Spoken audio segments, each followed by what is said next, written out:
الحمد لله نحمده ونستعينه ونستغفره ونؤمن به ونتوكل عليه ونعوذ بالله من شرور أنفسنا ومن سيئات أعمالنا من يهده الله فلا مضل له ومن يضلله فلا هادي له ونشهد أن لا إله إلا الله وحده لا شريك له ونشهد أن سيدنا ونبينا وحبيبنا ومولانا محمد الذي أرسل رسوله بالحق بشيرا ونذيرا وداعيا إلى الله بإذنه وسراجا منيرا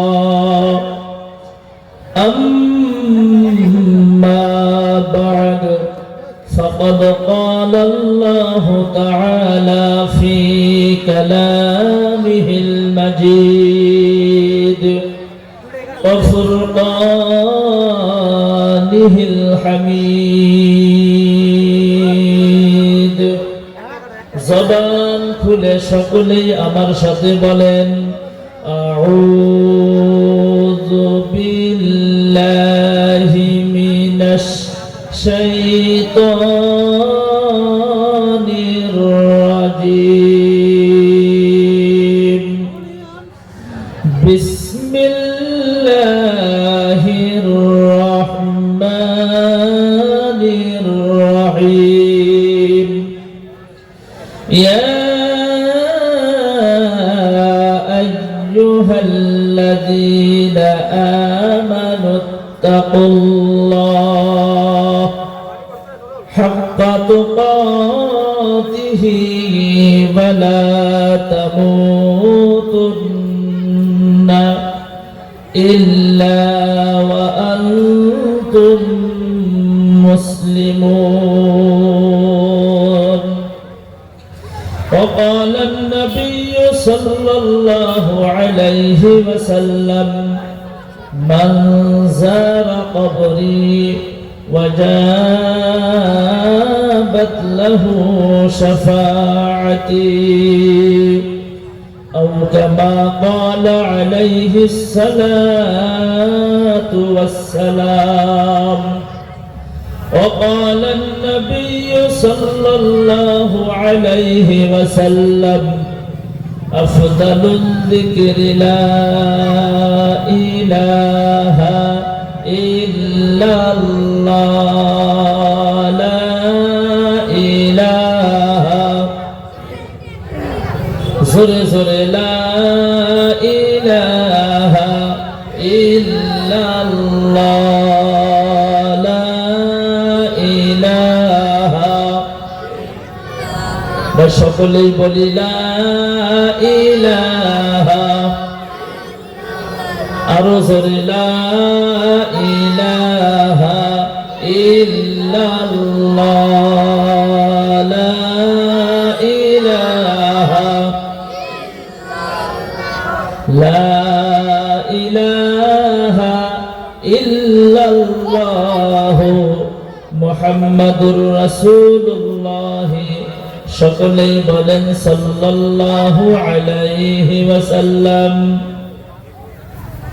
আজকের এই দক্ষিণ সাদিপুর কবরস্থানের উন্নতিকল্পে 14তম বার্ষিক বিশাল ধর্মসভার সুনামধন্য সম্মানিত মাননীয় সভাপতি সাহেব, আজকের এই পবিত্র ধর্মসভায় আমার আগে যিনি বক্তব্য দিলেন, আমার অতি আদরের স্থানীয় বক্তা হিসেবে বক্তব্য দিয়েছেন দারুল উলুম বরতলা মাদ্রাসার মুহতামিম হযরত মাওলানা মুকসেদ আলী সাহেব দামাত বারাকাতুহুমুল আলিয়া। আজকের এই পবিত্র ধর্মসভায় আপনারা যার আকর্ষণে এসেছেন, যার জন্য অপেক্ষা করে বসে আছেন, সুদূর 24 পরগনা পশ্চিমবঙ্গ থেকে আসা মুখ্য অতিথি কোরআন এবং হাদিসের ব্যাখ্যাকারী হযরত মাওলানা আব্দুর রহমান সাহেব দামাত বারাকাতুহুমুল আলিয়া, বিশেষ করে আজকের এই কবরস্থানের কার্যকরী কমিটির সভাপতি, সম্পাদক, সাথে সদস্য সকল, আজকের এই ধর্মসভার অভ্যর্থনা কমিটির সভাপতি, সম্পাদক, সাথে সদস্য সকল, উপদেষ্টা মণ্ডলী, সদস্যবৃন্দ, বিশেষ করে স্টেজে বসে থাকা আকাশের তারকা সদৃশ, জাতির মাথার মুকুট, ওয়ারাসাতুল আম্বিয়া, হযরত উলামায়ে কেরাম, বুজুর্গানে দ্বীন, এই অঞ্চলের গণ্যমান্য আমার আব্বাজানের বয়সের, দাদার বয়সের সম্মানিত মুরব্বিয়ানে কেরাম, সমবয়স্ক বন্ধুগণ, যুবক বন্ধুগণ, শিক্ষিত সমাজ, নজওয়ান বন্ধুগণ, বিভিন্ন স্কুল কলেজ তথা মাদ্রাসার ছাত্র বন্ধু সকল, ছোট ছোট ছেলেরা, পর্দার আড়ালে বসে থাকা আমার অতি আদরের সম্মানিতা মা এবং বোনেরা, আমি আবারও সালাম দিলাম, আসসালামু আলাইকুম ওয়া রাহমাতুল্লাহি ওয়া বারাকাতুহু। মহান আল্লাহ তাআলার দরবারে সর্বপ্রথম লাখো কোটি শুকরিয়া আদায় করব যে আল্লাহ তাআলা আমাদেরকে দুনিয়ার মায়াজাল বেলাজাল থেকে মুক্ত করে আজকে এই কবরস্থানের উন্নতির জন্য, সাতিপুর কবরস্থানের উন্নতি লক্ষ্য করে বিশাল পবিত্র কোরআন এবং হাদিসের আয়োজন করা এবং উলামায়ে কেরামদের বৈঠকে বসা, কোরআন এবং হাদিসের আলোচনা করা এবং শোনার জন্য যে আল্লাহ তাআলা আমাদেরকে তৌফিক দান করেছেন, করবেন, করতেই থাকবেন, সেই মহান মাবুদের শুকরিয়া কালিমাতুশ শুকর আমরা সকলে উচ্চ আওয়াজে জোরে সোরে চিৎকার করে, একটা জবান বন্ধ রাখবেন না, মুসলমান হিসাবে সকলেই বলি আলহামদুলিল্লাহ। আরো জোরে বলেন আলহামদুলিল্লাহ, আরো জোরে বলেন আলহামদুলিল্লাহ। বিশ্বনবী জনাবে রাসূলুল্লাহ সাল্লাল্লাহু আলাইহি ওয়াসাল্লামের প্রতি দরুদ আমরা সকলেই বলি সাল্লাল্লাহু আলাইহি ওয়াসাল্লাম। মহতরম দোস্ত, আজিজ ও বুজুর্গ ভাই ও সাথী, আমি প্রথমেই বলেছি আলোচনা লম্বা করব না, যেহেতু রাত প্রায় 10টা বাজে, আমার পরে মুখ্য অতিথি আছে, গতিকে আমি যত তাড়াতাড়ি পারি আমি আপনাদের সম্মুখ থেকে বিদায় নেওয়ার জন্য চেষ্টা করব। কিন্তু একটা কথা আপনাদেরকে আমি বলবো, যখন সুবহানাল্লাহ বলা লাগে তখন একটু জোরে সুবহানাল্লাহ বলবেন। আলহামদুলিল্লাহ যখন বলা লাগে একটু জোরে বলবেন। আল্লাহু আকবার যখন বলা লাগে একটু জোরে বলবেন। তাতে যে কথা বলেন তার কথা কওয়ার মধ্যে একটু সুবিধা আসে। সুবিধাটা কি আসে? বলে না, আমার কথাগুলি পাবলিকে বা জনসাধারণে বুঝতেছে। যখন আপনি আপনার ভাগ মতো মাথাটা নিচের দিকে দিয়ে বসে থাকবেন, কিচ্ছু বলবেন না, কথা বললেও মজা আসে না। গতিকে আমরা একটু জোরে সোরে সুবহানাল্লাহ, আলহামদুলিল্লাহ, ইনশাআল্লাহ, আল্লাহু আকবার জোরে বলবো, বলেন ইনশাআল্লাহ। ভাই একটু জোরে বলেন ইনশাআল্লাহ। আমার বন্ধুগণ, আমি আপনাদের সম্মুখে পবিত্র কোরআনে কারীম থেকে একটি মাত্র আয়াত তেলাওয়াত করেছি, হাদিস শরীফ থেকে একটি মাত্র হাদিসের টুকরা অংশ করেছি। এই পবিত্র কোরআন এবং হাদিসের প্রতি লক্ষ্য করে আমি অল্প সময় কথা বলার জন্য চেষ্টা করব। আল্লাহ তাআলা পবিত্র কোরআনে বলেন, ইয়া আইয়ুহাল্লাযীনা আমানু, আল্লাহ বলেন, হে বিশ্বাসী বান্দাগণ, ঈমানদার যারা, ঈমান যারা গ্রহণ করেছে তাদেরকে আল্লাহ তাআলা ডাক দিয়া বলেন, ইত্তাকুল্লাহ, আমি আল্লাহকে ভয় করো। জোরে বলেন সুবহানাল্লাহ। কাকে ভয় করো?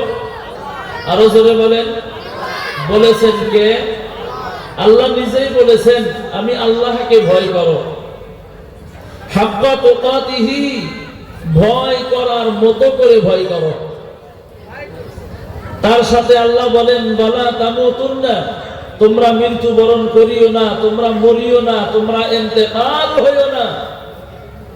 আমার বন্ধুগণ, কবরস্থানের উন্নতি কল্পে ধর্মসভা, মরা লাগবে এটা 100%।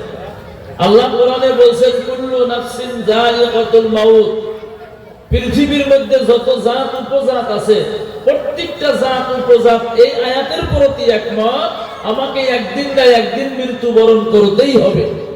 কিন্তু আল্লাহ বললেন, তোমরা মৃত্যুবরণ করিও না, লা তামুতুন্না, তোমরা মরিও না। নিষেধ কেন করলেন? ইল্লা ওয়া আনতুম মুসলিমুন, যতক্ষণ পর্যন্ত প্রকৃত মুমিন হইতে না পারো। একবার চিল্লাইয়া জোরে বলেন সুবহানাল্লাহ, আরো জোরে বলেন সুবহানাল্লাহ। আমার বন্ধুগণ, হাদিস শরীফ তেলাওয়াত করেছি, আল্লাহর রাসূল বলেন, মান যারা কবরি ওয়াজাবাত লাহু শাফাআতি, আও কামা ক্বালা নবী সাল্লাল্লাহু আলাইহি ওয়াসাল্লাম। আল্লাহর রাসূল বলেন যে আমার কবর যদি কেউ একবার জিয়ারত করে, ওই ব্যক্তিকে সুপারিশ করিয়া জান্নাতে নিয়ে যাওয়া আমি নবীর উপরে ওয়াজিব হয়ে যায়। জোরে বলেন সুবহানাল্লাহ। এই হইল পবিত্র কোরআন এবং হাদিসের সংক্ষিপ্ত তরজমা। আসেন বন্ধুগণ আমার, 10:42 মিনিট, 9:42 মিনিট, আমি 10:42 মিনিট পর্যন্ত কথা বলবো। মাত্র 1 ঘন্টা সময় দিবেন আপনারা? কথা বলেন, 1 ঘন্টা সময় দিবেন? এবার জোরে বলেন, দিবেন? 2 ঘন্টা যদি বলি, 3 ঘন্টা যদি বলি, সারা রাত যদি বলি, নারায়ে তাকবীর। আমার বন্ধুগণ, সারা রাত তো কথা বলবোই না, যত তাড়াতাড়ি পারি শেষ দেওয়ার জন্য চেষ্টা করব। দেখলাম আপনারা থাকবেন কি যাইবেন না? থাকবেন তো ইনশাআল্লাহ? চিন্তা করে দেখেন, এক বক্তব্য দেয় চোখ বুঝে, 1 ঘন্টা পরে সায়াদের সামনে একটা মানুষ নাই, সব গেছে গা। সাইডে একটা যুবক মানুষ বসা, বক্তা ডাক দিয়া বলে, বাবা যুবক, কেউ আমার বয়ান বোঝে নাই, তুমি একা একাই বুঝেছো, সেই জন্য বসে আছো, সকলেই চলিয়া গেছে। যুবক ডাক দিয়া বলে, হুজুর আমিও বুঝি নাই। কই তাহলে বসে আছো কেন? কই হুজুর গো, আপনি যে চেয়ারের মধ্যে বসে বসে বয়ান করেন, ওই চেয়ারটা হইল আমার। আপনি বয়ানও ছাড়েন না, আমি চেয়ারও নিয়ে যাইতে পারি না। এবার করে যাইবেন গা ভাই? এবার জোরে বলেন, যাইবেন গা? তাহলে একবার জোরে জোরে বলেন না সুবহানাল্লাহ, আরো জোরে বলেন সুবহানাল্লাহ। আমার এই যে জোরে সুবহানাল্লাহ বলছেন, কোনো ক্ষতি হয়েছে আপনার? লাভ না লোকসান? আমার বন্ধুগণ, আল্লাহর নবী বলেন যে যত বেশি সুবহানাল্লাহ বলবে, কঠিন কিয়ামতের দিন আল্লাহ তাআলা ওই ব্যক্তির নেকির পাল্লাটা ভারী করিয়া দিব। বন্ধুগণ আমার, বিশ্ব নবী আরো বলেন, সুবহানাল্লাহি মা বাইনাস সামাই ওয়াল আরদ। বিশ্ব নবী ঘোষণা দিয়ে দিলেন, এই পৃথিবীর মধ্যে যদি কেউ একবার সুবহানাল্লাহ বলে, আসমান থেকে নিয়ে জমিন পর্যন্ত, জমিন থেকে নিয়ে আসমান পর্যন্ত যতটুকু খালি জায়গা আছে গো, আল্লাহ তাআলা ওই ব্যক্তির নামায় আমলের মধ্যে নেকি লেখিয়া ভরপুর করিয়া দিব। আরো জোরে বলেন না সুবহানাল্লাহ। আমার বন্ধুগণ, বিশ্ব নবী আরো বলেন, সুবহানাল্লাহি ওয়া বিহামদিহি সুবহানাল্লাহিল আযীম। এই কালিমাটা আমরা সকলেই জানি, জোরে বলেন, জানি না? জানি না? ছোটবেলায় যখন মক্তবে পড়েছি, আমাদের যারা শিক্ষাগুরু ছিল, আমাদের যারা ওস্তাদ ছিল, এই কালিমাটা একটা স্টাইলে শিক্ষা দিত।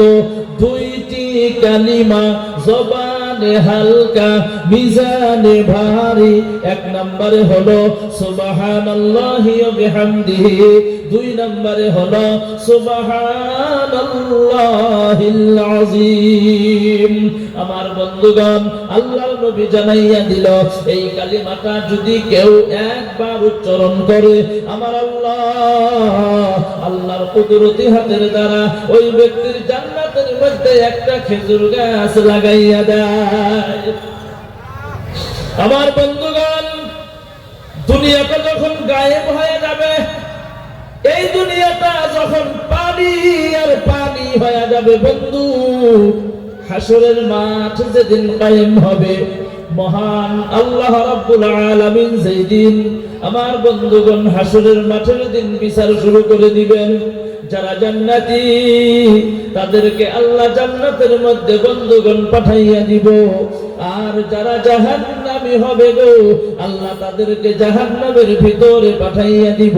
এবার যারা জান্নাতি, কিছু সংখ্যক জান্নাতীরা দেখব আমিও জান্নাতি, আমার সঙ্গে অমুকও জান্নাতি, কিন্তু আমার জান্নাতের মধ্যে লক্ষ লক্ষ খেজুর গাছ দেখি, অমুকের জান্নাতের মধ্যে কেন একটা খেজুর গাছ নাই?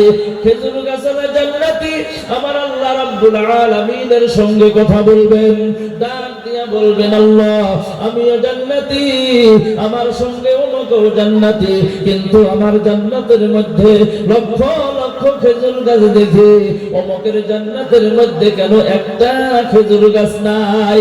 খেজুর গাছওয়ালা জান্নাতের সাথে আল্লাহ তাআলা জবাবে বলবেন, রে বান্দা, দুনিয়ার মধ্যে আমার রাসূল বলেছিল, আমার পবিত্রতা যদি কেউ একবার উচ্চারণ করে, আলোচনা করে, গবেষণা করে, আমি আমার কুদরতি হাতের দ্বারা ওই ব্যক্তির জান্নাতের মধ্যে একটা খেজুর গাছ লাগাইয়া দেই।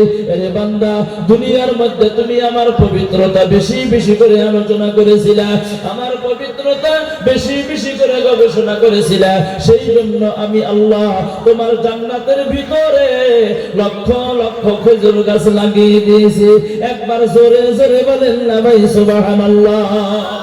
লা ইলাহা হাজর লা ইলাহা ইল্লাল্লাহ, লা ইলাহা হাজর লা ইলাহা, বলো লা ইলাহা ইল্লাল্লাহ, লা ইলাহা।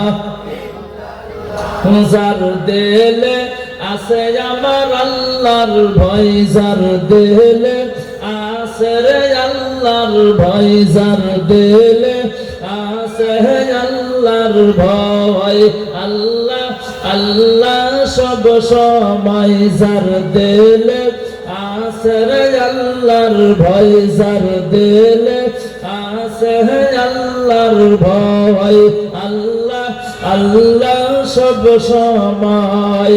তাহার নিদিরা ভালো লাগে না, এই দুনিয়া ভালো লাগে না, ভালো লাগে শুধু আল্লাহ, বলো লা ইলাহা হাজর লা ইলাহা হাজর লা ইলাহা ইল্লাল্লাহ, লা ইলাহা লা ইলাহা ইল্লাল্লাহ মুহাম্মাদুর রাসূলুল্লাহ।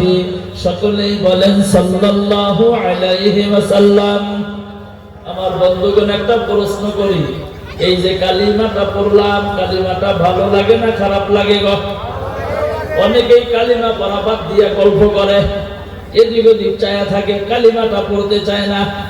আমার বন্ধুগণ, এই আপনি যখন মৃত্যুবরণ করবেন, মৌতের সময় যদি আপনার এই জবান দিয়া পবিত্র কালিমাটা বাহির হয়, আপনার মতো ভালো মৌত এই দুনিয়ার মধ্যে কারো হইতে পারে না।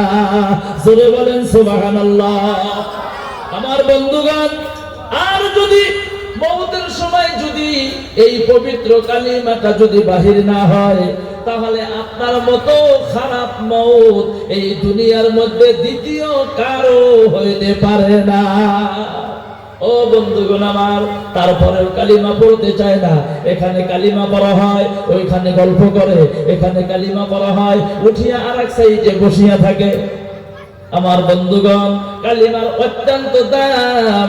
মুসা নবী আল্লাহকে বলেছিলেন, আল্লাহ আমাকে একটা বাক্য শিক্ষা দাও, একটা কালিমা শিক্ষা দাও, এমন একটা বাক্য, এমন একটা কালিমা শিক্ষা দাও যেই কালিমাটা দুনিয়ার কোনো মানুষে জানে না।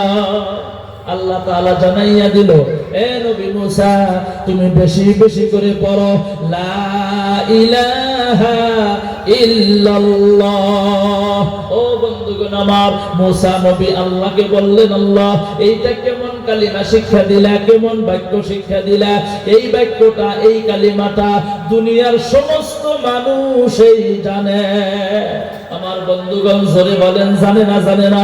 ছোট মানুষও জানে, বড় মানুষও জানে, হিন্দু মানুষও জানে, গায়ের কম মানুষও জানে, প্রত্যেকটা মানুষ এই কালিমাটা বন্ধুগণ জানে। ও বন্ধুগণ আমার, আল্লাহ তাআলা জানাইয়া দিল, এ নবী মুসা এই কালিমার কত দাম, কত দাম তা তো তুমি জানো না। মুসা নবী বললেন, আল্লাহ এই কালিমার কত দাম তুমি জানাইয়া দাও। আল্লাহ তাআলা জানাইয়া দিল, এই কালিমাটা তুমি একটা কাগজের টুকরার মধ্যে লেখো, ওই কাগজের টুকরা তুমি একটা পাল্লার মধ্যে রাখিয়া দাও। দুনিয়ার মধ্যে যত যাহা কিছু তুমি দেখতেছ, সমস্ত কিছু তুমি অপর পাল্লার মধ্যে রেখে দাও। তুমি দেখবা এই কালিমা লেখা কাগজের টুকরাটার ওজনটা বৃদ্ধি হইয়া গেছে। চিল্লাইয়া বলেন না সুবহানাল্লাহ? এবার আরো জোরে বলেন সুবহানাল্লাহ। আমার বন্ধুগণ মুসলমান ভাইরা, তাহলে কালিমা যখন পড়বেন একটু মনোযোগ সহকারে পড়বেন। সুবহানাল্লাহ যখন বলবেন একটু জোরে বলবেন, বলেন ইনশাআল্লাহ। মনে করি গুরুস্থানে পয়সা বক্তব্য করতেছি, একটু আওয়াজ নাই, সারাও নাই। এখানে বক্তব্য দিয়ে ওরা খেয়াল দিয়া বান্দর বানাইতেছে, দেখছেন? এনে একটু ধর্মসভা আরম্ভ করছে। আমরা এখানে বক্তব্য দিয়ে ওর মধ্যে ঠিক আছে 4-5 যুবক আছে, উঠাতে অমনি ঘুরে এমনি পিঠ ঘুরে দিয়ে দিচ্ছে, এবার বয়ান শুনতেছে। এই বয়ানে মজা ফায়দা আসবো। আমার বন্ধুগণ একটু মনোযোগ দিয়ে শোনা লাগবে। কোরআন হাদিসের মাহফিল মনোযোগ দেওয়া লাগবে, ধৈর্য সহকারে বসা লাগবে, তাহলে সে ফায়দা হবো। আপনি যদি ডাইনে বামে উপরে নিচে এদিক ওদিক ঘোরাফেরা করেন ভাই, এই কোরআনের হাদিসের কথা শুনে লাভও হবো না, ফায়দাও হবো না, আরো বরঞ্চ উল্টা হবো, উল্টা হবো। গতিকে আমরা মনোযোগ দিব, বলেন ইনশাআল্লাহ। ভাই একটু জোরে বলেন না ইনশাআল্লাহ? এ বাবু জোরে বলো না ইনশাআল্লাহ? আরো জোরে বলেন ইনশাআল্লাহ। নারে তাকবীর। ইনশাআল্লাহ বলবার জান্না ভাবতেছেন যে হুজুরে বানিয়ে এখন টেহা চাইবো নাহি আবার। ভাই টেহা তো চাওয়াই লাগবো, কারণ টেহা না চাইলে তো মানুষের দেয় না। কারণ পোলা পানে যদি না কান্দে তাহলে কিন্তু মায়ের দুধ খিলাই না। কথা বলেন ঠিক কি না? পোলা পান কান্দিনি সে মায়ের দুধ খাওয়ায়, তো টেহা না চাইলেও মানুষ দিতে চায় না। টেহা তো চাবই, কিন্তু একটু পরে চাই। ইনশাআল্লাহর মধ্যেও ফজিলত আছে। আমার বন্ধুগণ, হাকিমুল উম্মত আশরাফ আলী থানভী রাহমাতুল্লাহ আলাইহি, ধরেন আপনাদের এখানে এই বরতলা থেকে সাতিপুর থেকে এখানে গরু বাজার কোনে আছে হুজুর? কাজলগাঁও। ধরেন এই সাতিপুরের একটা গরুর ব্যাপারী কাজলগাঁও যাইতেছে গরু কেনার জন্য। যাবার সময় করে ভাইয়ের হাতে দেখা রাস্তার মধ্যে, ভাই সালাম দিয়া ব্যাপারীর সাথে মুসাফা করছে। মুসাফা করে জিজ্ঞাসা, ব্যাপারী ভাই কই যান? কই গরু কিনবার নিকে যাই। তো ভাই যান কইছে, ভাই গরু কিনবার নিকে যাও? ইনশাআল্লাহ তো কইলা না। কই যা আমার টাকা দিয়ে আমি গরু কিনবো ইনশাআল্লাহ কোন খেয়া। ভাইও মনে মনে শরম পাইছে, কারে কি জিগাইলাম গো? গরুর ব্যাপারে গরুর বাজারে কাজলগাঁও চইলা গেছে। একটু জোরে বলেন তো, গরুর বাজারে পকেট মার বেশি থাকে না কম থাকে গো? ভাই একটু জোরে বলেন না, বেশি না কম থাকে? পকেট মার নতুন বেলেট কিনে আইনা পকেটের পকেট কাইটা টাকা নিয়ে গেছে, গরুর ব্যাপারী জানে না। গরু একটা পছন্দ হয়ে গেছে, দাম দর করছে, মিটামিটি শেষ, খালি টাকা দেওয়া লাগে। গরুর মালিকে ডাক দিয়া বলে, ব্যাপারী ভাই টাকা দেন। টাকা দেওয়ার জন্য পকেটে হাত ঢুকাইছে, হাতটা নিচের দিকে যায় আর যায়, যায় আর যায়, যায় আর যায়, হাত আর থামে না। ব্যাপারী কালা হয়ে গেছে, মনে মনে আমার পকেটটা তো লম্বা না, আজকে তো লম্বা হইল কেন? লক্ষ্য করে দেখে একটা টেহাও নাই। মানুষটা বগা আসলো, কালা কুটকুট হয়ে গেছে গা। গরুর মালিকে ডাক দিয়া কয় ভাই কালা হইলেন কে? কয় টেহা আড়াইছে ইনশাআল্লাহ। তখন বলে ইনশাআল্লাহ। এই কথা কয়া বাড়ির দিকে রওনা। আসার সময় ভাইজানের সাথে রাস্তায় মুলাকাত। ভাই মনে মনে ভাবলেন গরু কেনার জন্য গেল বাড়ি, গরু কই? খালি হাতে এসে গে সালাম দিয়া মুসাফা করে জিজ্ঞাসে ভাই গরু কই? কই কিনি না ইনশাআল্লাহ। ভাইও আসুরি তখন বললো না ইনশাআল্লাহ, এখন বলে ইনশাআল্লাহ। কারণ কি? জিজ্ঞাসে কিসের জন্য কেনেন নাই? কয় টাকা হারাইছে ইনশাআল্লাহ। কিভাবে করে হারাইলো? কয় জানি না ইনশাআল্লাহ। এখন কই যান? কয় বাড়িতে যাই ইনশাআল্লাহ। কয় বাড়িতে যা কি করবেন? রাগ উঠবো না? এদিকে যে হারাইছে কোনো আলাপ আরম্ভ করছে, কি করি করবো? রাগের সাথে কইছে কি করি করবো ইনশাআল্লাহ। তারপরে ইনশাআল্লাহ ছাড়েন নাই। হাকিম উম্মত আশরাফ আলী থানভী রাহমাতুল্লাহ আলাইহি মুসলমানের হাসি নামের কিতাবটার মধ্যে লিখতেছেন, এই ইনশাআল্লাহ যদি তুমি আগেই বলতাও কি জানি তোমার টাকা হারাইতো। চিল্লাইয়া বলেন সুবহানাল্লাহ, আরো জোরে বলেন সুবহানাল্লাহ। আমার বন্ধুগণ মুসলমান ভাইয়েরা, গতিকে ইনশাআল্লাহ বলার মধ্যে লাভ আছে। আমরা সকলেই বলবো, বলেন ইনশাআল্লাহ। আমার বন্ধুগণ, আল্লাহর বান্দা নবীর উম্মতেরা, কথা বোঝা যায় তো ভাই? না কথা বোঝেন তো আপনারা? না উল্টা হইতেছে? হাইলাকান্দি সবাই গেছি, বাসা তো বুঝি না, খাইবার নিগা দিছে খাই না, মেলা সবজি আইলা যাইলা 10 মিনিট 15 মিনিট পার হয়ে গেছে। বাড়ির মুরব্বী এসে কয় হুজুর এখনো খান নাই। বললাম খামো তো, যত সবজি কোনটা মানে খামো, খাইয়া দা ঠকুই নাহি। ফট করে বাড়ির মুরব্বী কয় হুজুর হুকনাকু খাইতেন না বেদাকু খাইতেন? বললাম ভাতই খাম না, এমনি খাইবেন নি গাইছি নাকি আমি? হুজুর বোঝেন নাই? বললাম বুঝান। হুকনাকু মানে হইলো কষাই না সবজি, বেজাকু মানে হইলো ঝোলালা সবজি। আমি বললাম যে হুকনাকু এক দাবার খাইয়া নই, বেজাকু পরে খাওনি। কয়ে হেরে খানা আরম্ভ করছি। তার মানে এক দেশের গুলি আর এক দেশের গালি। আমি নলঙ্গা কলপাড়া থেকে এসে আপনার গাল পাড়তেছি কি ভাই? গাই বেঁধেছি কি? তাহলে কথা বল নাকি আপনারা? সুবহানাল্লাহ আলহামদুলিল্লাহ বলেন না কে? একবার জোরে বলেন না সুবহানাল্লাহ। এই সব রেখে তোরা বলো না কে? জোরে করে সুবহানাল্লাহ বলো, আরো জোরে বলেন সুবহানাল্লাহ। আলহামদুলিল্লাহ সুবহানাল্লাহ কত দিন আপনারা শরম করেন? কে শরম করেন? আল্লাহর নাম নেবেন তো শরম করে গো বাবা। হ্যাঁ, একবার জোরে বলেন আল্লাহু আকবার। হ্যাঁ, নারায়ে তাকবীর, আরো জোরে নারায়ে তাকবীর। এমন মনে করতেছে না তাজা মানুষই আছে। খারাপ পাইতেছেন নাকি? আবার খারাপ পাইলে কি বলবেন যে খারাপ পাই? এক ধর্মসভায় যা কইছি ভাই খারাপ পাইতেছেন, পিছনে একটা মানুষ লাভ দিয়া খারাপ হয়েছে। খারাপ কয় জি না খারাপ পাই না, আপনি বয়ান করেন। মানে দাঁত কি দিয়া গেছে, খারাপ পাই না বয়ান করেন। মনে মনে করলাম যে তো ভালো খারাপ পাইতেছে দিদি। পরে ভালো করে খবর নিয়ে দেখলাম মানুষটা তার বাড়িতে তার স্ত্রীর সাথে রাগারাগি করে ধর্মসভায় দিচ্ছে। মানে বাড়িতে তো পারেই নাই, ধর্মসভায় এসে আমারই হাতে রাগ করে। এবার রাগারাগি আছে ভাই। তাহলে একবার জোরে কোন সুবহানাল্লাহ। অনেকে সুবহানাল্লাহ বলে নাই, উপরে বসে তো নিচে দেখা যায়। আর একবার সুবহানাল্লাহ বলবেন আর লক্ষ্য করবেন আপনার বগলে যেই ব্যক্তি বসে আছে তিনি সুবহানাল্লাহ বলে কি বলে না? যদি না বলে মনে করবেন তার বাড়িতেই গন্ডগোল। চিল্লাইয়া বলেন সুবহানাল্লাহ, নারায়ে তাকবীর। আল্লাহ কবুল করেন, বলেন আমিন। আরো জোরে বলেন আমিন। আমার বন্ধুগণ মুসলমান ভাইয়েরা, আল্লাহ তাআলার পবিত্র কোরআনের আয়াত, আল্লাহ বলেন, আমি যে আয়াতটা তেলাওয়াত করেছি, আল্লাহ বলেন ইয়া আইয়ুহাল্লাযীনা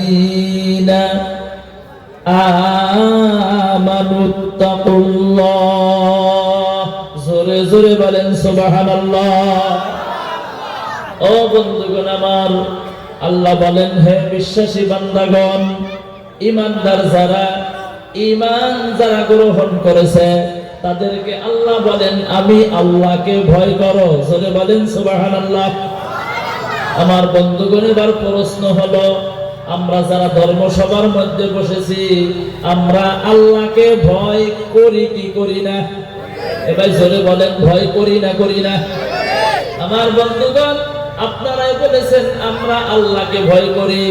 আমার বন্ধুগণ, এবার আরেকটা প্রশ্ন, আল্লাহকে যদি ভয় করেন আমার বন্ধুগণ তার প্রমাণটা কোথায়? আমরা আসামের একজন নাগরিক, ভারতবর্ষের নাগরিক, আমার প্রমাণ আছে, আমার স্কুল সার্টিফিকেট আছে, প্যান কার্ড আছে, আধার কার্ড আছে, এনআরসির ফাইনাল ড্রাফট কপিতে আমার আপনার নাম আছে। তার মানে আমার বন্ধুগণ, আমরা ভারতবর্ষের একজন নাগরিক। 1997 সালে ভোটার লিস্টে নাম আছে, 51 সালে নাম আছে, 66 এ বন্ধুগণ নাম আছে। আমার বন্ধুগণ, আমরা দেশের নাগরিক। ও বন্ধুগণ আমার, তার প্রমাণ আছে। এবার আপনি একটা প্রমাণ দিয়ে দেন আমার বন্ধুগণ, আপনি যে আল্লাহকে ভয় করেন তার প্রমাণটা কি? আমার বন্ধু, আল্লাহর কাছে প্রমাণ দেওয়া লাগবে না নাই? ও বন্ধুগণ আমার, আল্লাহকে প্রমাণ কি দিয়ে দিবেন? আল্লাহকে ভয় করার এক নাম্বার দলিল হলো, এক নাম্বার প্রমাণ হলো আমার বন্ধুগণ, আল্লাহ তাআলার প্রধান হুকুম 5 ওয়াক্ত নামাজ আদায় করা। চিল্লাইয়া বলেন সুবহানাল্লাহ। আমার বন্ধুগণ, এবার যদি প্রশ্ন করি, আমরা যারা ধর্মসভার মধ্যে বসেছি, কয়জন ব্যক্তি বন্ধুগণ এশার নামাজ আদায় করেছি? যদি বলি হাত তোলেন, 2-4 জনে হাত তুলব। অধিকাংশ বন্ধুগণ মাথাটা নিচের দিকে দিয়া বসে থাকবো, হাত তুলতে পারবো না। তার মানে পড়ে নাই। আমার বন্ধুগণ, তাহলে আপনি কেমনে বলেন যে আমরা আল্লাহকে ভয় করি? ও বন্ধুগণ আমার, শুধুমাত্র এই মুখের দ্বারাই বলবেন আল্লাহকে ভয় করি? না না, মুখ দিয়া বললে হবে না। আমার বন্ধুগণ, অন্তরের অন্তঃস্থল দিয়ে আল্লাহকে ভয় করা লাগবে। খারাপ পাবেন না, একটা উদাহরণ দিয়ে দেই। যেমন ধরে নেন আমার বন্ধুগণ, বঙ্গাইগাঁও ডিস্ট্রিক্ট, এইটা হইল সাতিপুর। আমার বন্ধুগণ, ডিসি অফিস থেকে যদি একটা হোমগার্ডের মাধ্যমে নোটিশ আসিয়া যায়, এই বরতলার মানুষ যারা আছো, সাতিপুরের মানুষ যারা আছো, আগামীকাল 10টার আগে যদি তোমরা ডিসি অফিসের মধ্যে যদি হাজির হইতে না পারো, তাহলে তোমাদের বাড়িঘর উচ্ছেদ করিয়া দেওয়া হবে। আমরা দেরি করব না, আগামীকাল 10টার আগে উপস্থিত হব। যে চলতে পারে না এমনি চলবো, হাঁটতে পারে না এমনি হাঁটবো। কেন যাইব? যাওয়ার কারণটা হলো, আমাকে ডাকছে যদি সময় মতো যাইতে না পারে, আমার বাড়িটা থাকবে কি থাকবে না তার কোনো গ্যারান্টি নাই। আমার বন্ধুগণ, কিন্তু একটা কথা, ডিসি বানানোওয়ালা মালিক হইলেন আমার আল্লাহ, এসপি বানানোওয়ালা মালিক হইলেন আমার আল্লাহ, ইঞ্জিনিয়ার বানানোওয়ালা মালিক হইলেন আমার আল্লাহ, সমস্ত কিছুর মালিক হইলেন আমার আল্লাহ। আল্লাহ বানানোওয়ালা মানুষও যদি আপনাকে নোটিশ দেয়, ওই নোটিশটাই ভয় করিয়া যদি সময় মতো যাইতে পারেন, যে আল্লাহ বানাইলো, যে আল্লাহ খানা খিলায়, যে আল্লাহ রিজিক দেয়, যে আল্লাহ আমাদেরকে ফ্রিতে অক্সিজেন দিয়ে দেয়, বন্ধুগণ আমার, ওই আল্লাহ নিজেই বলেছেন আমি আল্লাহকে ভয় করো। আমার বন্ধুগণ, মহান আল্লাহ নিজেই বলছেন আমি আল্লাহকে ভয় করো। আপনি বলছেন হ্যাঁ আমি আল্লাহকে ভয় করি। আল্লাহকে যদি আপনি ভয় করেন বন্ধুগণ আমার, তাহলে 5 ওয়াক্ত নামাজ কেন পড়েন না? আল্লাহর হুকুম এশার নামাজ কেন পড়লেন না? ফজরের নামাজ কেন পড়লেন না? সেই জন্য বন্ধুগণ আমার, এই মুখ দিয়া বলবেন আল্লাহকে ভয় করি, না না না না, হাক্কা তুকাতিহি, ভয় করার মতো করিয়া ভয় করো। চিল্লাইয়া জোরে বলেন সুবহানাল্লাহ। ভয় করার মতো করে ভয় করো। আমার বন্ধুগণ, হযরত ওমর ফারুক রাদিয়াল্লাহু তাআলা আনহু, আশারায়ে মুবাশশিরা, আল্লাহর নবীর 10 জন সাহাবীকে এই দুনিয়ার মধ্যে বন্ধুগণ একসাথে একসঙ্গে জান্নাতের টিকিট দিয়েছিল। তার মধ্যে বন্ধুগণ একজন ছিলেন হযরত ওমর ফারুক রাদিয়াল্লাহু তাআলা আনহু। আমার বন্ধুগণ, ইন্তেকালের পর কোনো চিন্তা নাই, কোনো টেনশন নাই। আমার বন্ধুগণ, ডাইরেক্ট আল্লাহ তাআলার জান্নাতে চলিয়া যাইব। ও মুসলমান বন্ধুগণ আমার, এই ওমর ফারুক রাদিয়াল্লাহু তাআলা আনহু, এই আমার বন্ধু, এই পৃথিবীর আধা পৃথিবীর বাদশা, খলিফাতুল মুসলিমিন, ওই সময় ওমর রাদিয়াল্লাহু তাআলা আনহুর একজন সন্তান হযরত আব্দুল্লাহ। আমার বন্ধুগণ, একটা মক্তবে লেখাপড়া করে, নাইবা স্কুলে লেখাপড়া করে। ওই একই স্কুলের মধ্যে বন্ধুগণ হুসাইন রাদিয়াল্লাহু আনহু, তিনিও বন্ধুগণ লেখাপড়া করে। আমার বন্ধুগণ, হুসাইন একটা কাগজের টুকরা নাই বা কলম একটা হাতের মধ্যে লইয়া জমিনের মধ্যে ফালাইয়া দিল। হুসাইন ডাক দিয়া বলে, আব্দুল্লাহ, এই কলমটা নাই বা কাগজটা তুমি আমাকে উঠাইয়া দাও। আমার বন্ধুগণ, আব্দুল্লাহ কি করলেন? কাগজের টুকরাটা উঠাইয়া দিল। আমার বন্ধুগণ দ্বিতীয়বার আবার ফালাইয়া দিল। আবার বলতেছেন উঠাইয়া দাও, আবার উঠাইয়া দিল। তৃতীয়বার ফালাইয়া দিল, আবার উঠাইয়া দাও, উঠাইয়া দিল। চতুর্থবার যখন ফালাইয়া দিল, আবার বলতেছেন, আব্দুল্লাহ, এই কাগজের টুকরাটা উঠাইয়া দাও। আব্দুল্লাহর মেজাজ গরম হইয়া গেল। ডাক দিয়ে বলেন, হে হুসাইন, তুমি কি আমাকে রাখাল মনে করেছো? তুমি কি আমাকে কামলা মনে করেছো? তুমি বারবার কাগজের টুকরাটা ফালাইয়া দিবা আর আমাকে তুইলা দিতে বলবা? না না, আমি ওই কাগজের টুকরাটা তুলিয়া দিতে পারবো না। হুসাইন ডাক দিয়া বলেন, এই আব্দুল্লাহ, আমি তোমাকে রাখাল কামলা কিচ্ছু মনে করি নাই। আমি একটা মনে করেছি, তুমি তো রাখাল না, তুমি তো কামলা না, তুমি হইলাও গোলামের বাচ্চা, গোলাম। ও বন্ধুগণ আমার, আব্দুল্লাহ রাদিয়াল্লাহু আনহু, ওমর রাদিয়াল্লাহু তাআলা আনহুর সন্তান, মেজাজটা গরম হইয়া গেল। আমাকে বলছে গোলামের বাচ্চা, গোলাম। ওই সময় আমার বন্ধুগণ, ওমর রাদিয়াল্লাহু তাআলা আনহু এই পৃথিবীর বন্ধুগণ আধা পৃথিবীর বাদশাহ, তার সন্তানকে বলছেন গোলামের বাচ্চা, গোলাম। আব্দুল্লাহ কাঁদতে কাঁদতে বাড়িতে চলে গেল। বাড়িতে যাওয়ার পর আব্বাজানকে ডাক দিয়া বলেন, বাবা গো, আমি আর স্কুল কলেজ মক্তবে পড়বো না। বলে কেন? হুসাইন আমাকে গাল দিয়েছে, এই বিচারটা না করা পর্যন্ত আমি মক্তবেও যাব না, স্কুলেও পড়বো না। খলিফাতুল মুসলিমিন, আধা পৃথিবীর বাদশাহ, তিনি ডাক দিয়া বলে, বাবা বিচার হবো, কিন্তু আজকে না, শুক্রবারের দিন জুমার নামাজের আগ মুহূর্তে বিচার হবো, হাজার হাজার মানুষের সম্মুখে বিচার হবো। আমার বন্ধুগণ, শুক্রবার এসে গেল। ওমর রাদিয়াল্লাহু তাআলা আনহু খুতবা দিতেছেন, খুতবার মাধ্যমে বয়ান করতেছে।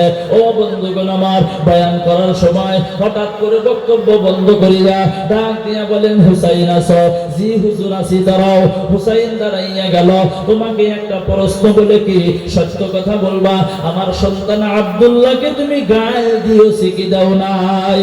হুসাইন ডাক দিয়া বলেন, হে খলিফাতুল মুসলিমিন ওমর রাদিয়াল্লাহু তাআলা আনহু, আমার একটা কথা, আপনি ঠিকই বলেছেন, আপনার সন্তানকে গাল দিয়েছে, কিন্তু বিচার করার আগে আমার একটা কথা আপনি ভালো করিয়া শোনেন।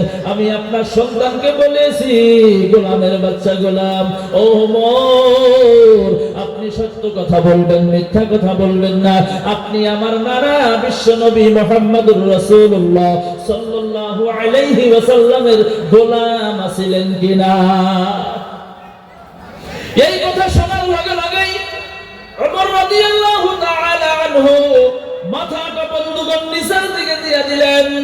দুই চোখ দিয়া জারজার করে বন্ধু পানি পড়া বন্ধুগণ শুরু হইয়া গেল। আমার বন্ধুগণ, পানি পড়তে পড়তে দাড়ি মুবারক ভিজা গেল, বুক মুবারক ভিজা গেল।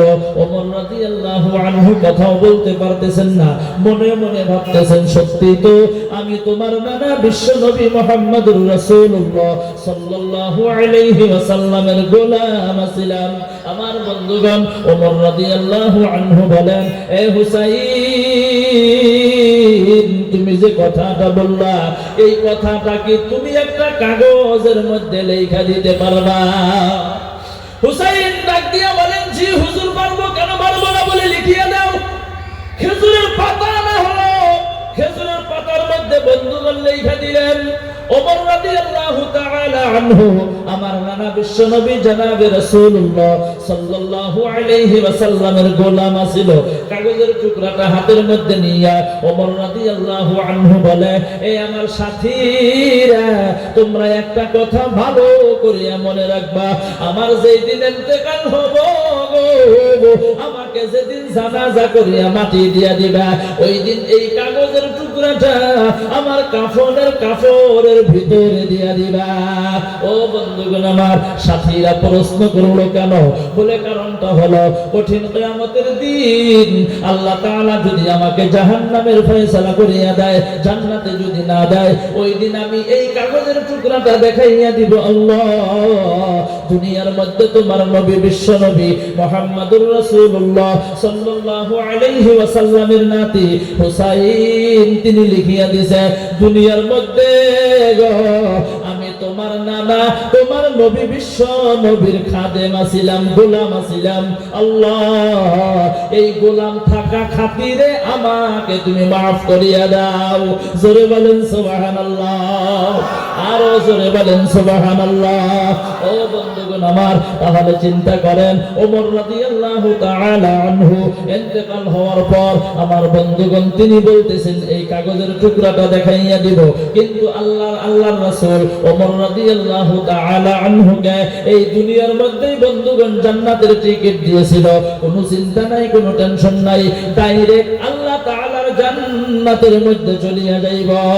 তারপরে বন্ধু তার জাহান্নামের আগুনের কত ভয়, তার টেন্ডেন্সিটা বন্ধুগণ দেখেন, আল্লাহকে কত ভয় করেছে বন্ধু, অন্তরটা দেখেন, জান্নাত পাওয়ার আশায় জাহান্নামের ভয়ে। আমার বন্ধুগণ মুসলমান ভাইয়েরা, আল্লাহ রাব্বুল আলামিনকে রাজি খুশি করানোর জন্য তারপরেও সারা রাত ওমর রাদিয়াল্লাহু আনহু নামাজের মধ্যে কাটাইয়া দিত। ও বন্ধুগণ আমার, আল্লাহ যে বলছেন হাক্কা তুকাতিহি, ভয় করার মতো করিয়া ভয় করো। এমনি খালি তুমি মুখ দিয়া বলবা এইভাবে বললে হবে না, তুমি অন্তর থেকে ভয় করো। আমার বন্ধুগণ এবার প্রশ্ন হলো, আল্লাহকে যদি আমরা ভয় করার মতো করিয়া ভয় করি, ও বন্ধুগণ আমার জোরে বলেন, যেই ব্যক্তি আল্লাহকে ভয় করার মতো করিয়া ভয় করবে, ওই ব্যক্তি জীবনে কোনোদিন আল্লাহর হুকুম নামাজ বাদ দিতে পারে না। আমার বন্ধুগণ মুসলমান ভাইয়েরা, দুনিয়ার মধ্যে যত ইবাদত আছে গো, প্রত্যেকটা ইবাদত আল্লাহ তাআলা জিবরাইলের মারফতে নবী পর্যন্ত ওহীর মাধ্যমে পৌঁছাইয়া দিয়েছে, কিন্তু একটা ইবাদত আল্লাহ তাআলা আল্লাহর রাসূলকে দাওয়াত দিয়ে মেরাজে নিয়ে গেল, সকলেই ঘটনা জানেন। আমার বন্ধুগণ বিশ্ব নবীকে আল্লাহ রিটার্ন আসার সময় এই 50 ওয়াক্ত নামাজ উপহার দিয়া দিল। মুসা নবীর সাথে মোলাকাত, মুসা নবী বললেন, আল্লাহ নবী গো, আল্লাহ আপনাকে কি দিয়া দিল? বলে 50 ওয়াক্ত নামাজ দিয়া দিছে। বলে পারবে না, কমাইয়া আনেন। কমাইতে কমাইতে 5 ওয়াক্ত রয়ে গেল। আমার বন্ধুগণ আল্লাহর নবী ঘোষণা দিয়া দিল, এই 5 ওয়াক্ত নামাজ যদি কেউ আদায় করে, আল্লাহ রাব্বুল আলামিন ওই ব্যক্তিকে 50 ওয়াক্ত নামাজের সওয়াব দিয়া দিব। ও বন্ধুগণ আমার, আল্লাহর নবী আরো বলেন, এই 5 ওয়াক্ত নামাজ যদি কেউ ইহতিমামের সহিত আদায় করে, আল্লাহ তাআলা ওই ব্যক্তিকে 5টা পুরস্কার দিয়া দিব। জোরে বলেন না সুবহানাল্লাহ। আমার বন্ধুগণ কয়টা পুরস্কার দিব? 5টা পুরস্কার। তার ভিতরে 1 নাম্বার পুরস্কার হলো রিজিকের জিম্মাদারি আমার আল্লাহ তাআলা নিজেই গ্রহণ করিয়া নিব। একটা জবান বন্ধ রাখবেন না মুসলমান হিসাবে। জোরে বলেন সুবহানাল্লাহ। রিজিকের জিম্মাদারি কেনা গ্রহণ করব? এবার জোরে বলেন কেনা? আল্লাহ। আল্লাহ যদি রিজিকের দায়িত্ব নেয়, আমার আপনার কোনো চিন্তা থাকবো কি? উলামায়ে কেরামদেরকে দেখবেন, আলিম উলামাদেরকে দেখবেন, যারা বক্তব্য পড়ায়, মাদ্রাসা পড়ায়,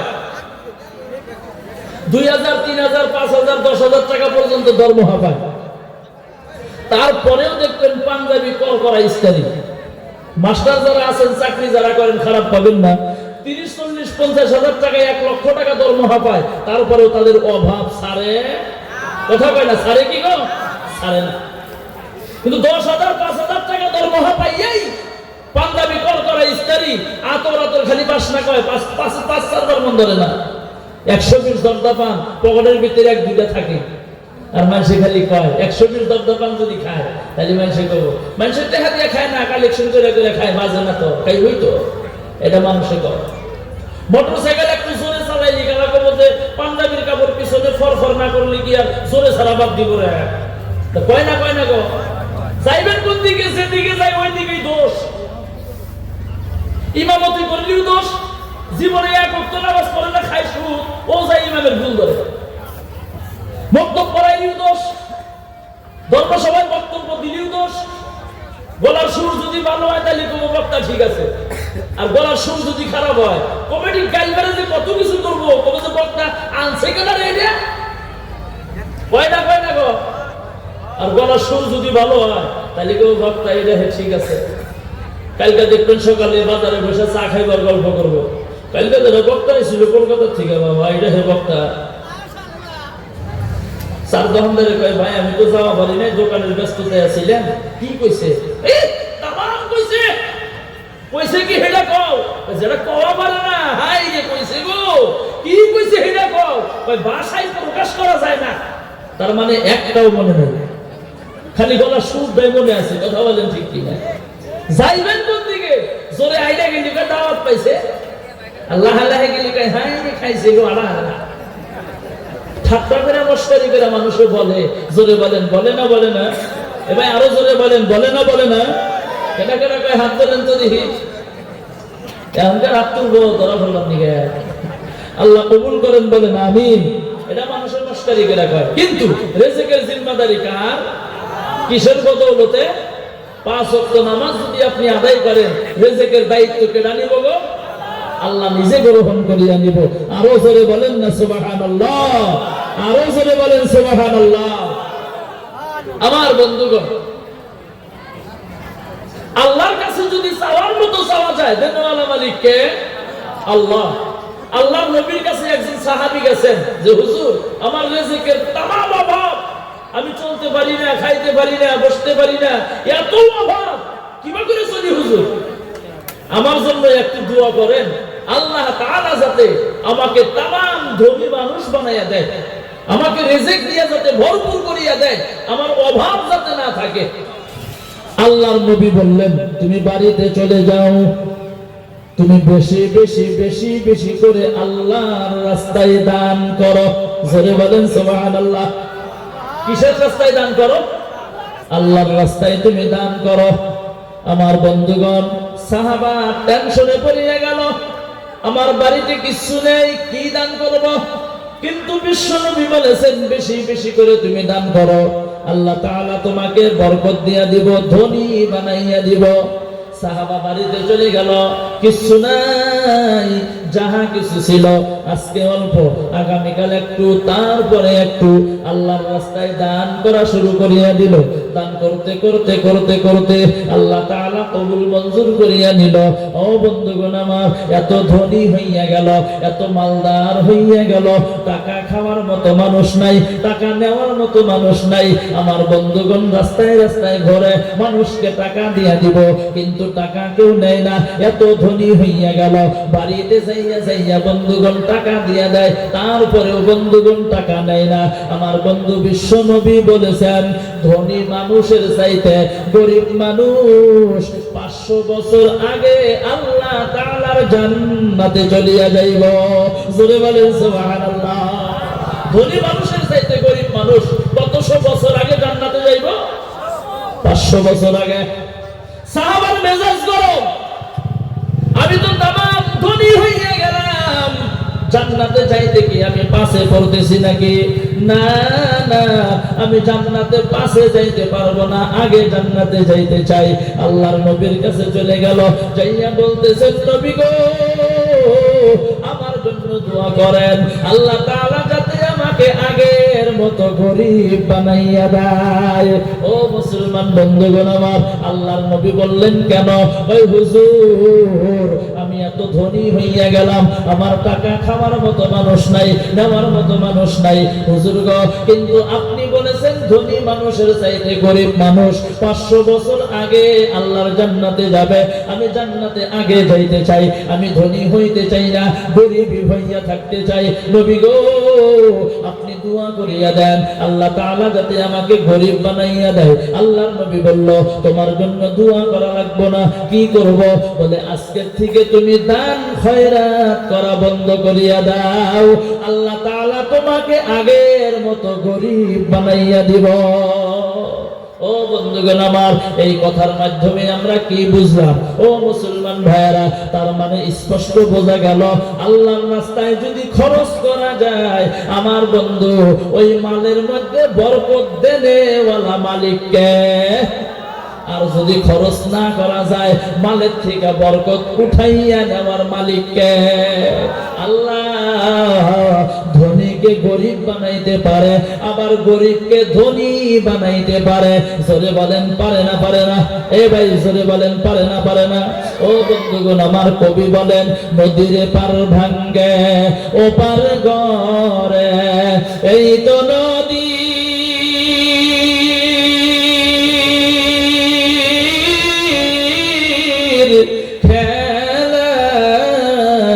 নদীর পার ভাঙ্গে ও পার গড়ে, এই তো নদী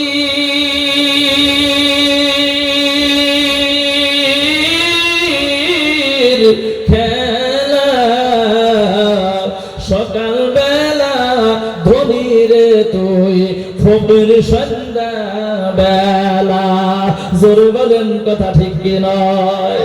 ও বন্ধুগণ আমার, আজকের থেকে 10 বছর আগে যারা গরিব ছিল, আপনি তাদেরকে লক্ষ্য করিয়া দেখেন, বর্তমান পড়ায় মানুষে 4 চাকা ইন্ডিকা গাড়ি নিয়ে ঘোরে। আবার যারা গরিব ছিল গো, তারা ধনী হইয়া গেছে। আবার যারা ধনী ছিল, অধিকাংশ দেখবেন পড়ায় বহুত মানুষে বন্ধু গরিবের মতো হইয়া গেছে। এই যে কিছুদিন আগে লকডাউন চলিয়া গেল, লকডাউনের মধ্যে কোনো ইনকাম নাই, চলা যায় না, কষ্ট হইয়া গেছে। আমার বন্ধুগণ যারা ধনী ছিল, আমরা মাদ্রাসার কালেকশন করি, মাদ্রাসা চালাই, অনেক বাড়িতে যাইয়া বলছি ভাই ধনী ধনী মানুষ কিছু টাকা দেন। ওই হুজুর বলবেন না, অবস্থা খারাপ হইয়া গেছে।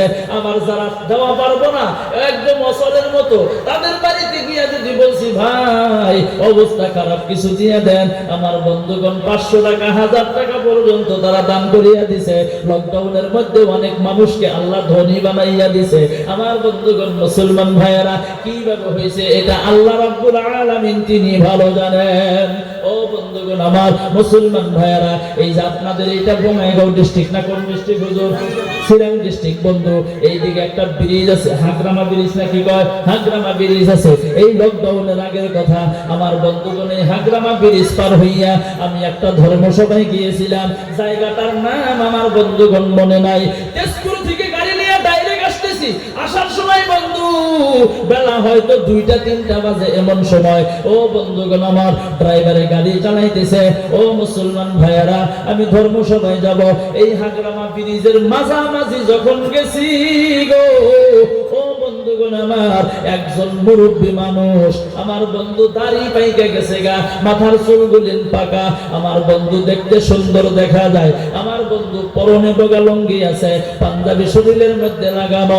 ওই মুরব্বীটা ব্রিজের একটা দেওয়ালের সাথে হেলান দিয়া আমার বন্ধু 2 চোখের পানি ঝারঝার করে ছাড়ে আর কান্দে। বন্ধুগণ আমার, আমি ড্রাইভারকে বলছি, ড্রাইভার গাড়িটা থামাও। গাড়িটা থামানো হলো, মুরব্বীর নিকটে চলিয়া গেলাম। দেখতে তামাম সুন্দর বুজুর্গ মানুষের মতো দেখতে। ও বন্ধুগণ আমার, সালাম দিয়া মুসাফা করিয়া বলছি, বাবাজি আপনি কাঁদতেছেন কেন? মুরব্বী বলে না, ও বন্ধুগণ আমার, আমি বলছি কান্দেন কেন বলেন? নিশ্চয় আপনার ভিতরে কোনো না কোনো আবেগ আছে। মুরব্বী ছাড়ে না, বলে না, আমিও ছাড়ি না। মুরব্বীকে বলছি, বাবাজি দয়া করিয়া বলুন, আপনার কান্দা দেখিয়া আমার বাবা কয়েকদিন আগে মারা গেছে, আমার বাবার কথাটা মনে পড়িয়া গেল। মুরব্বী ডাক দিয়ে বলেন, বাবা আপনার বাড়ি কোথায়? আমি বলছি গোলপাড়া। যাবে যাবেন কোথায়? আমি বলছি এই দিকে একটা ধর্মসভা আছে ভিতরে, জায়গাটার নাম আমার মনে নাই। মুরব্বী তখন বলে, আপনি একজন হুজুর মানুষ, আপনাকে তো মিথ্যা কথা বলতে পারবো না। বাবাজি, আপনি মনোযোগ দিয়ে শুনেন, আমি একটা সময় তামাম গরিব মানুষ আছিলাম, বর্তমান আমি অত্যন্ত ধনী হইয়া গেছি। আবার এই মুহূর্তে আমার মতো গরিব দুনিয়ার মধ্যে নাই। জি বাবাজি, বুঝলাম। কেন কাঁদতেছেন কেন বলেন? ওই হুজুর, আমার 3 জন ছেলে আছে, একজন বড় ডক্টর হইয়া গেছে, আর একজন বড় চাকরি করে, আর একজনে চাকরি করে। 3 জন ছেলে চাকরি করে গো। আমি হাজিরা করেছি, টাকা নাই পয়সা নাই, কামলা দিয়েছি, দিয়া দিয়া দিয়া দিয়া ছেলে 3 জনে লেখাপড়া করাইছি, তারা বড় মানুষ হইয়া গেছে, বিবাহ করেছে। বর্তমান বিবাহ করার পর ওই মানুষটা 3 জন ছেলে যার যার স্ত্রীকে লইয়া যে জায়গায় যে চাকরি করে গো, ওই জায়গার মধ্যেই তারা থাকে। আমি বাবা তার মা বাড়িতে থাকি, আমাদের একটা খবর পর্যন্ত নেয় না।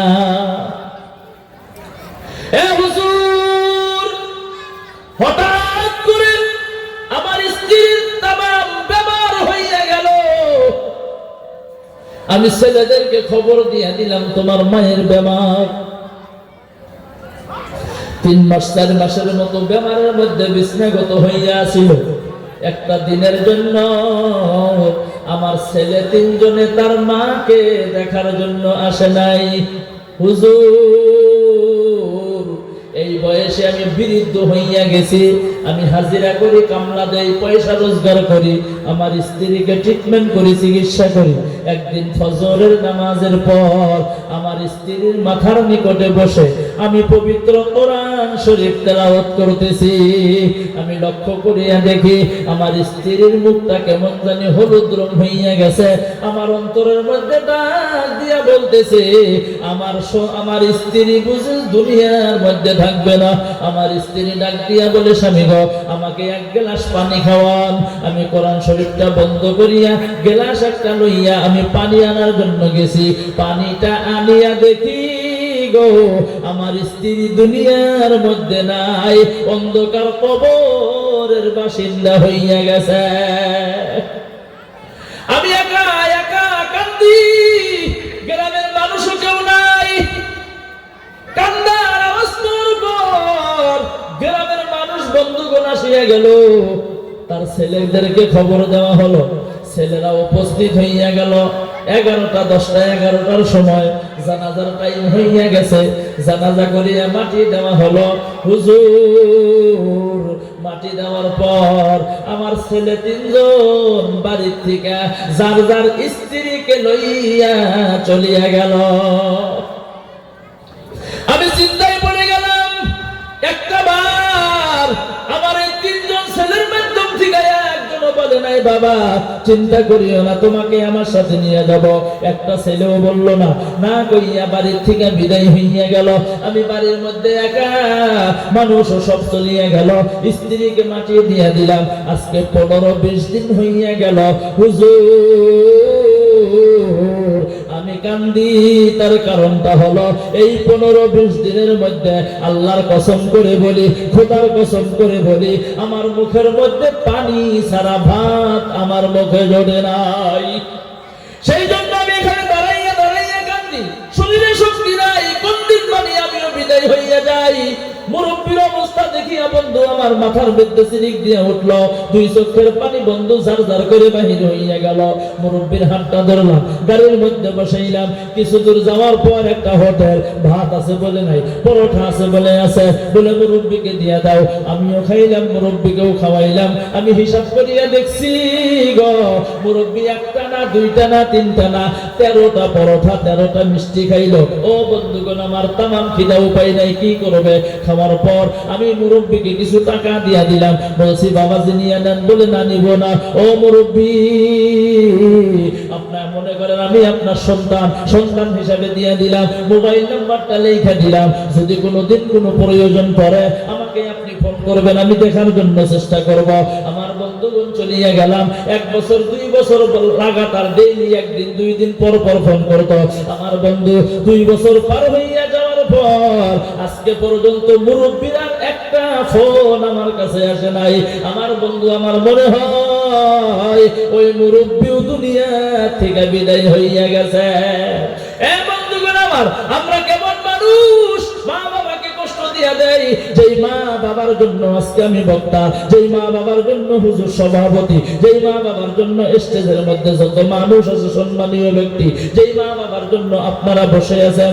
আমার বন্ধুগণ, আপনি যদি বড় মানুষ হইতে চান, মা বাবাকে সম্মান করেন, ইজ্জত করেন। আর যদি ধ্বংস হইতে চান গো, আপনি মা বাবাকে অসম্মানী করেন। আজকে আমি আব্দুল খালিক, ও বন্ধুগণ আমার, চেয়ারের মধ্যে বসে আছি। আমি যখন গলপাড়া টাউনে মাদ্রাসার মধ্যে পড়ি, ও বন্ধুগণ আমার বাবা ছিল, একদিন যদি হাজিরা না করতো আমার বন্ধু না খাইয়া থাকা লাগতো। 1 মাস পর পর আমাকে 10 টাকা দেওয়ার জন্য হাইটা হাইটা দিত। ফজরের নামাজ পড়িয়া 10 টাকা দিত। আবার 30 কিলোমিটার 40 কিলোমিটার রাস্তা হাইটা এসে হাজিরা করতো। দেরি হইয়া যাইত। অন্য কন্যারা বলছে তুমি দেরি করো না কেন? বলে আব্দুল খালিককে মাদ্রাসায় দিছি, আমি টাকা দেওয়ার জন্য গিয়েছিলাম, আসতে দেরি হইয়া গেছে। এত বাহানা করিও না, তুমি যদি কর্ম করতে মন না চায় আসবা না। আমার বন্ধুগণ বিভিন্ন জনে বিভিন্ন কথা বলেছে।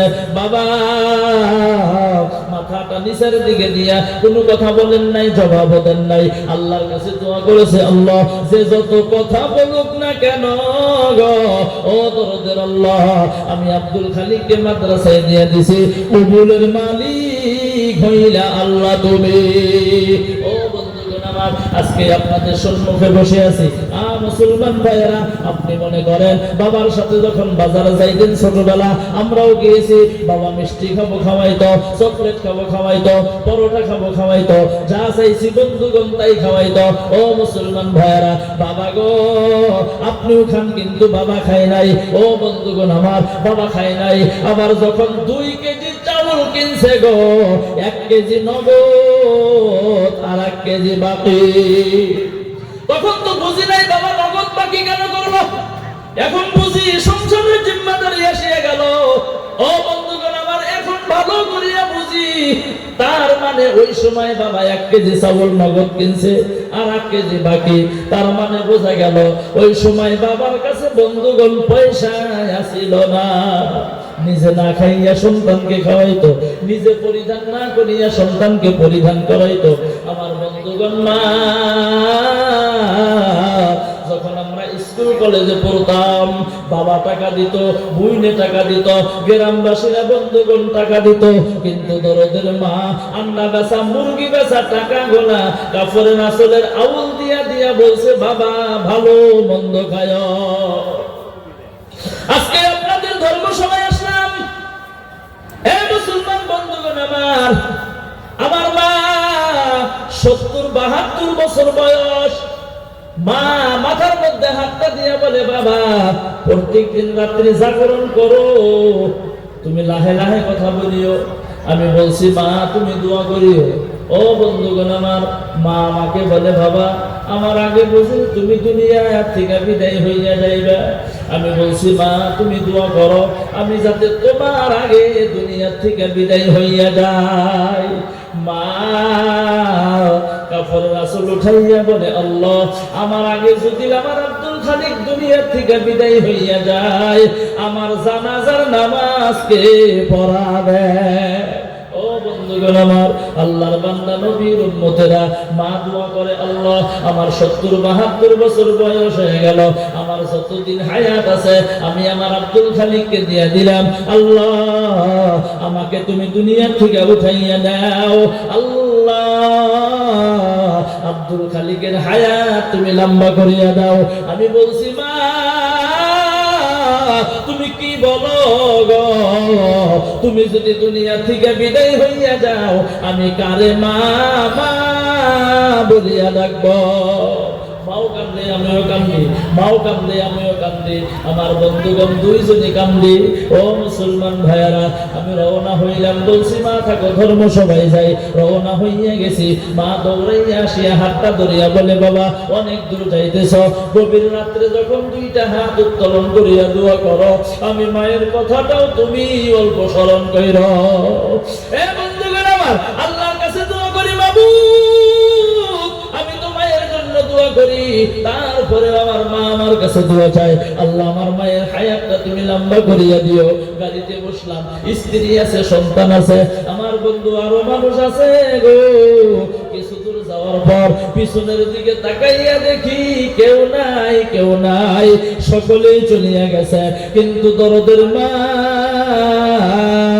আমার বন্ধুগণ মুসলমান ভাইয়েরা, গাড়িটা যত দূর পর্যন্ত দেখা যায় গো, ওই গাড়ির দিকে তাকাইয়া তাকাইয়া দেখতো, আর কাপড় দিয়া দিয়া দুই চোখের পানি গোলা মোচন করত। এ বন্ধুগণ আমার, ওই দরদের মা, দরদের বাবা অনেকের অন্ধকার কবরের মধ্যে চলিয়া গেছে। এই আজকে কবরস্থানের মাহফিল, এই কবরস্থানের মধ্যে বন্ধুগণ কারো দরদের মা ঘুমাইয়া আছে, কারো দরদের বাবা ঘুমাইয়া আছে গো। আমার বন্ধুগণ কারো কলিজার টুকরা সন্তান কবরের মধ্যে আছে। আমার বন্ধুগণ আল্লাহকে একটা বার হাতটা উত্তোলন করিয়া দেখাইয়া দেন তো, কার কার মা নাই, আল্লাহকে দেখাইয়া দেন। হাতটা নামাবেন না, কার কার বাবা নাই, আল্লাহকে হাতটা দেখাইয়া দেন। কার কার দাদা দাদি নানা নানি নাই, আল্লাহকে দেখাইয়া দেন। ও আল্লাহ, অনেকের বাবা মা দাদা দাদি নানা নানি অন্ধকার কবরে চলিয়া গেছে। আল্লাহ গো তোমার কাছে দোয়া করি, ও দরদের আল্লাহ, তাদেরকে তুমি জান্নাতুল ফেরদাউস নসিব করো। একবার জোরে জোরে বলেন আমিন। আমার বন্ধুগণ আমি আর লম্বা করব না, 1 ঘন্টা পড়াই হইয়া গেল। আমি একজন আল্লাহর বান্দাকে দেখতে চাইব। আজকে আপনাদের এই সাফিপুর কবরস্থানের উন্নতির জন্য মাহফিল। আমার বন্ধুগণ এই কবরস্থানের জন্য বন্ধু, এই কবরের মধ্যে আপনিও যাবেন, আমিও যাব, ধনী গরিব নাই সকলেই যাওয়া লাগবে এই কবরস্থানের উন্নতির জন্য। মা অন্ধকার কবরে চলে গেল, বাবা অন্ধকার কবরে চলে গেল। ও বন্ধুগণ আমার, কারো মা আছে বাবা নাই, বাবা আছে মা নাই। আমার বন্ধুগণ নাই বা মা বাবা দুইজনই কবরে চলে গেল। আমার বন্ধুগণ নাই বা মা বাবা দুইজনে দুনিয়ার মধ্যে আছে। আমি ওয়াদা দিয়া দিলাম মুসাফির মানুষ, আমি লগে লগেই দুইটা হাত উত্তোলন করিয়া দোয়া করিয়া দিব, আল্লাহ তাআলা যাতে আপনার দান কবুল করে, মঞ্জুর করে। এ বন্ধুগণ আমার, আল্লাহর একজন বান্দা মা বাবার মাগফিরাতের জন্য নাইবা সুস্থতার জন্য রে বন্ধু, একজন আল্লাহর বান্দা মাত্র 10,000 টাকা দেনেওয়ালা আল্লাহর কোন পিয়ারা মাহবুব বান্দা আছেন গো।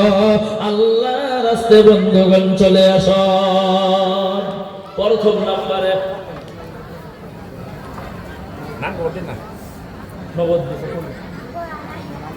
এই আল্লাহ তোমার এক বান্দা 10,000 টাকা নগদ দিয়া দিছে, নামটা বলতে নিষেধ করেছে, আল্লাহ নগদ দিয়া দিছে, আল্লাহ বাকি নাই। আল্লাহ কোন নিয়তে দান করেছে আমি তো জানি না, আল্লাহ তুমি ভালো করিয়া জানো। ও দরদের আল্লাহ, তুমি তার মনস্কামনা বাসনা পূর্ণ করিয়া দাও।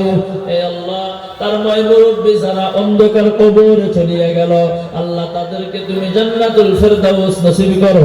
আল্লাহ যারা দুনিয়ার মধ্যে জীবিত জিন্দা, আল্লাহ তাদেরকে দিনের দাঈ, দিনের মুজাহিদ বানাইয়া দাও। আল্লাহ আল্লাহ গো তুমি কবুল করো, মঞ্জুর করো।